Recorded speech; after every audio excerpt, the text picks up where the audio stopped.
Aujourd'hui, je répare cet ancêtre des consoles de jeux. On m'a envoyé cette jolie console Animex. Elle a été achetée par quelqu'un sur eBay. Il faut régler sa télévision pour pouvoir avoir une image floue et essayer de jouer avec ça. Donc ma mission, c'est module composite pour pouvoir la brancher sur une télé moderne et aussi la réparer s'il y a des problèmes avec, par exemple, les manettes, les potentiomètres, etc. Donc ça, c'est ma console actuelle.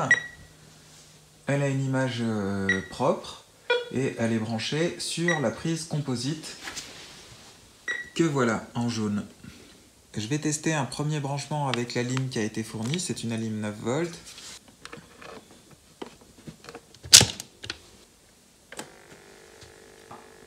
Alors ça c'est pas bon, elle fait une sorte de bruit bizarre. J'ai pas de bip. Alors quand il n'y a pas de bip, c'est pas la peine d'essayer de la brancher sur une télévision, c'est très mauvais signe. Je vais vérifier déjà tout ce qui est alimentation, voir s'il n'y a pas un problème. Donc ça, c'est le transfo qui a été fourni. Mystère, j'ai 0 volt en courant continu. Par contre, si je me mets en courant alternatif, eh ben, j'ai du 15 volts en alternatif. Ok. Alors déjà, c'est pas une alimentation courant continu. Et ça va pas du tout. La console Pong a besoin d'un courant continu en 9 volts. Ça veut dire que l'alimentation qui a été fournie ne correspond pas en fait à la console Pong. Et effectivement, c'est une AC, donc c'est du courant alternatif. Je trouvais que la fiche jack avait du mal à rentrer là-dedans, et ça c'est la mienne. Ce jack est trop gros. Donc ça veut dire qu'il faut que je me trouve un bloc alim à 9 volts et aussi que je trouve un jack qui corresponde pour pas bousiller celui-là. Je pourrais tenter d'allumer la console avec mon bloc alim, sauf que là aussi, la polarité à l'intérieur elle peut être différente. Donc j'ai pas envie de continuer le massacre. Je vais d'abord la démonter, vérifier la polarité et ensuite je vais l'alimenter. J'ai trouvé dans mes affaires une petite alimentation qui pourrait convenir. C'est une 9 volts pour 300 mA. Par contre, au bout, il va falloir que je me trouve un jack. J'ai trouvé le jack qu'il faut. Celui-là, c'est celui de ma console. Et celui que j'ai trouvé correspond parfaitement. Alors, je vois déjà que la console a été ouverte parce que les vis ne sont pas identiques.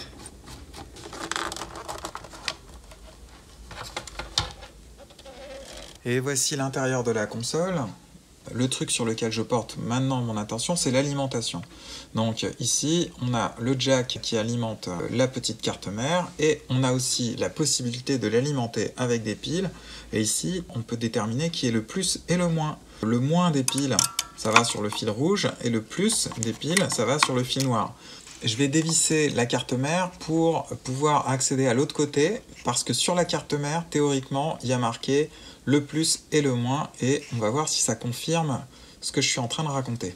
Et donc ça voudrait dire que le plus se trouve ici sur le fil noir qui arrive ici sur le fil violet et qui est répercuté ici et devrait y avoir un plus de ce côté.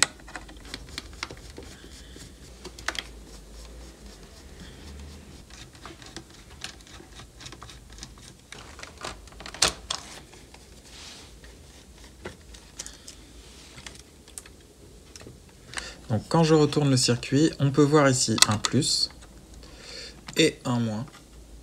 Le plus qui est ici correspond à le fil violet. Il correspond au fil noir qui arrive ici sur le plus des piles. À partir de là, je peux souder le jack au bloc alim avec la bonne polarité.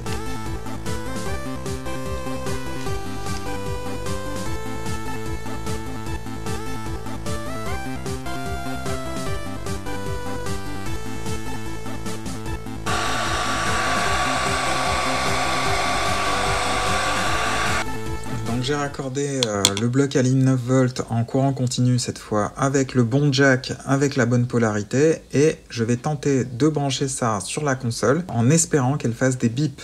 Attention, suspense.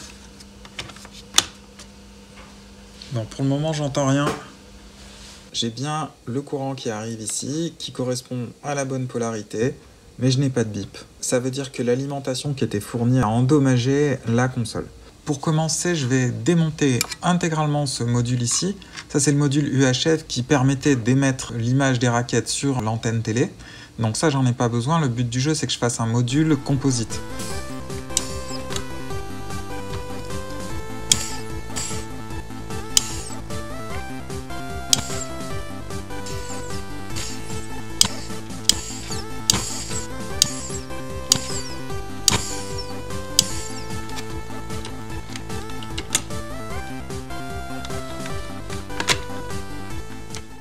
Donc voici toutes les pièces que j'ai dessoudées, et voici le module UHF qui est désormais complètement vide. Je vais dessouder également le câble UHF qui n'a plus d'utilité.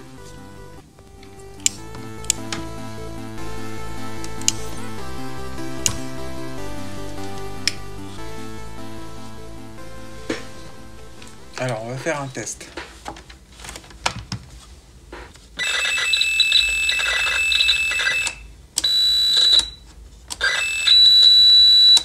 Quand je tourne la molette,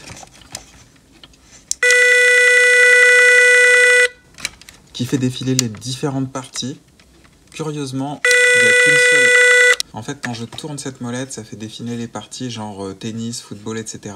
Le processeur devrait avoir le même comportement, quelle que soit la partie. C'est vraiment étrange qu'il fasse un son fixe sur une partie et pas les autres, donc j'ai tendance à penser que le processeur est en panne. Je vais remplacer le processeur par celui-là. J'ai ici un AY8500 et là j'ai un autre AY8500. Alors je dessoude et je ressoude le nouveau processeur.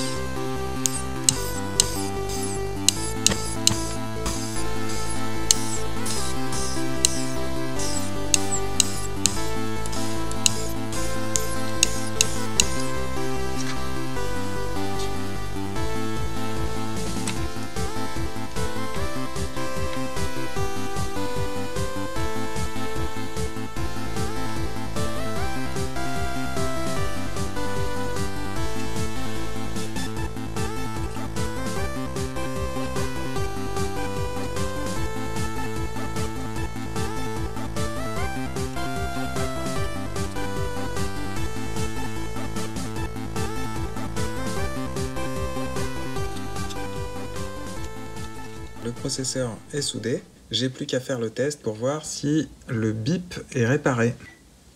Donc là, c'est super.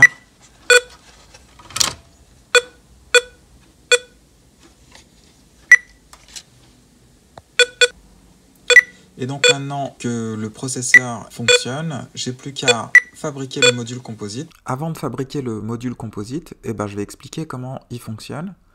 Alors je suis ici sur mon article concernant justement la fabrication de la sortie composite pour la console Pong Animex 7771. Je mettrai le lien vers cet article dans la description de la vidéo. Ici vous avez le processeur General Instrument AY38500 et ce processeur sur lequel sont fabriquées beaucoup de consoles Pong à l'époque des années 70-80.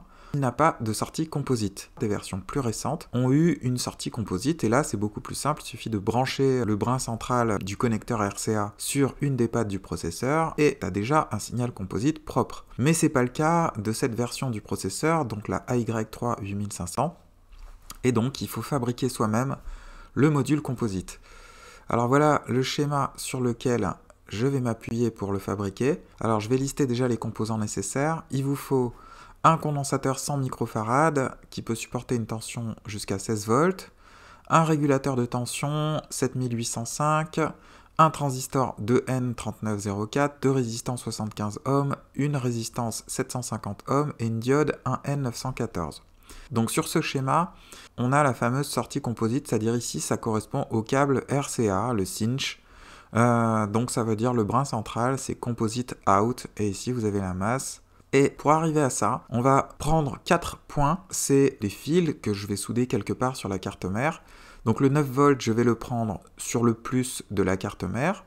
Et ici, premier composant qui va être utilisé, c'est le régulateur de tension, ici le 7805, pour diminuer un peu la tension des 9 volts vers 5 volts. Donc voilà à quoi il sert. Il est utilisé ici pour créer un rail de 5 volts à partir du 9 volts utilisé par la console. les 5 volts vont être reçus ici par ce transistor qui va s'en servir pour générer une partie du signal du composite. Donc 9 volts c'est trop élevé, donc on le baisse à 5 volts. Donc ensuite, on a sur le point 2 les signaux vidéo. Et ben, le signal vidéo, c'est l'addition de tout ce qui est en jaune ici, donc ça veut dire la balle, les raquettes droite et gauche, et les scores et le terrain. Tous ces points-là vont être rassemblés en un seul quelque part sur le circuit. J'avoue, il faut tâtonner un petit peu pour le trouver. Donc ici, ça correspond au fil jaune, c'est ici sur le circuit. Sur le point 2, les signaux vidéo, ici, vont arriver sur cette résistance 750 ohms. Si vous la diminuez, ça va augmenter la luminosité du signal. Les signaux vidéo arrivent sur la base ici du transistor. Donc la mission de ce transistor, c'est consolider les signaux vidéo provenant sur sa base, la raquette, les terrains, le score. Tout ça va être retransmis vers l'émetteur du transistor. Ça correspond à ce point ici. Les signaux vidéo, raquette, balle et terrain provenant du général instrument arrivent sur la base du transistor avec une tension de 0,7 volts. Le transistor est utilisé ici comme un suiveur de tension.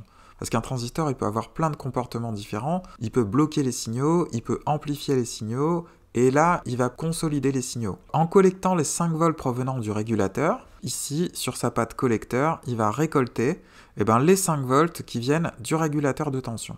Le transistor va renforcer les signaux vidéo.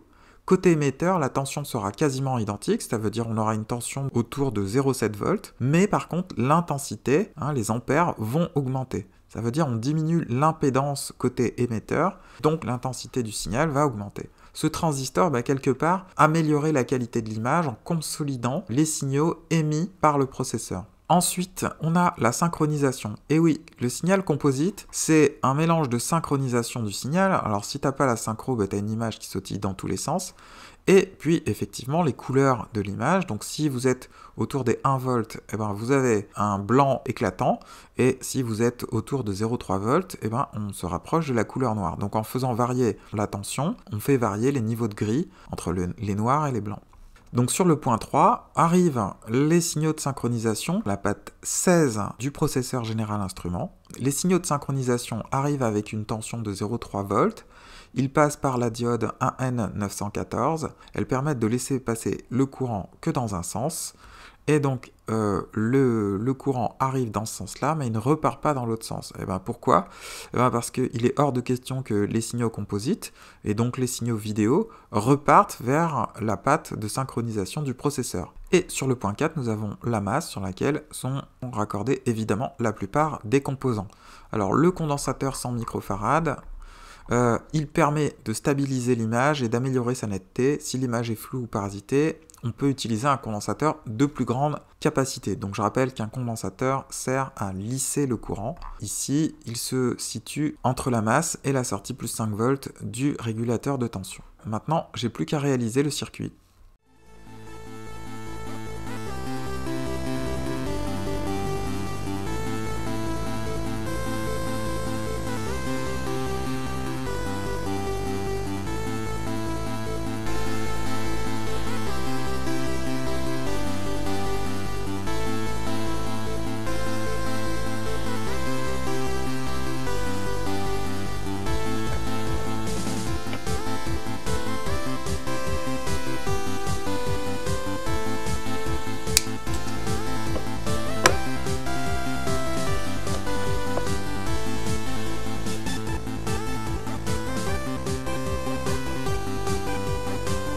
Le module composite est terminé. Un régulateur de tension, un condensateur 100 microfarad, un transistor, des résistances et une diode.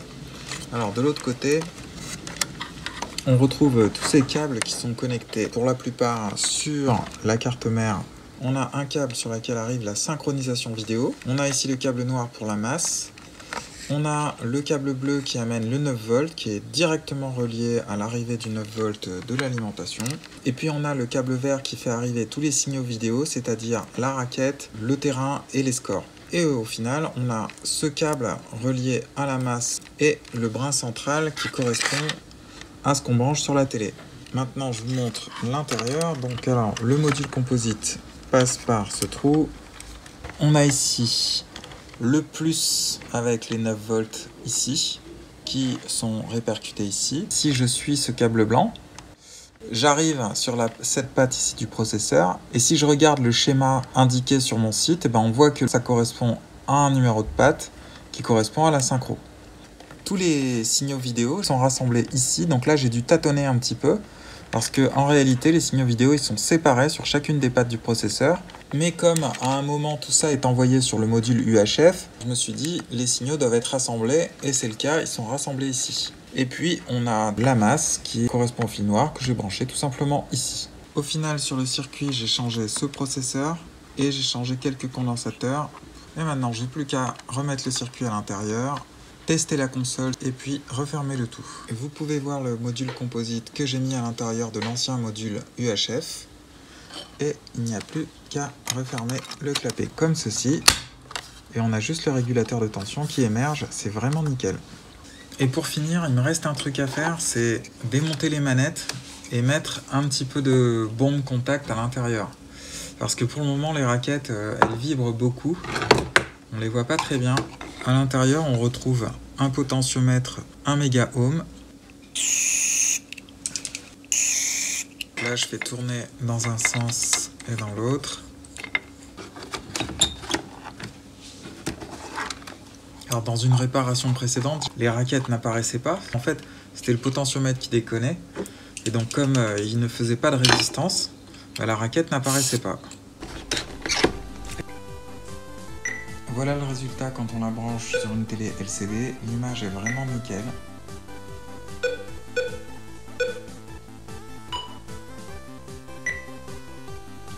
Et voilà ce que ça donne sur une télé plasma qui a 17 ans. L'image est aussi très nette.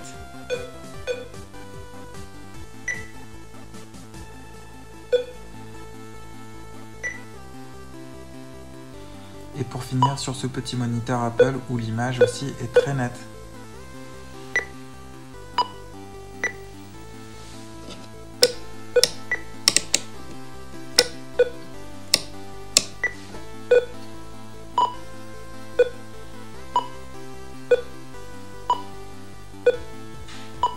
Voilà, cette console Pong est restaurée, je vous dis à la prochaine.